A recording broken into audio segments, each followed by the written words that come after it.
Hello hi welcome back to my channel Rajni Sandhya Express को। आज चलते बनैबा पालक पनीर। फर्स्ट मु जीरा पकई छोट छोट पीस करी रसुण पकई लंका पकई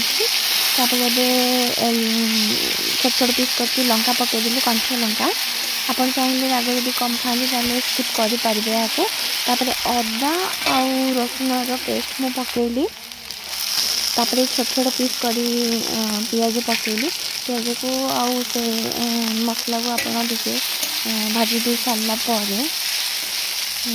अल्प समय पियाजटार स्मेलिंगटा मरीगला आप टमाटो पकईबे। टमाटो आउ सब मसला भल भाव आप गलई दिंतु। गलई सारापर थोड़ा सा लुण पकईबे, फिर हलदी, तापर काश्मीर चिल्ली पकईबे, टिके पकईबे कलर टिके आसापी। तापर गरम मसला टिके पकातु। आपन चाहिए स्किप भी करेंगे कि मत भल लगे तो मुझे पकईदेली।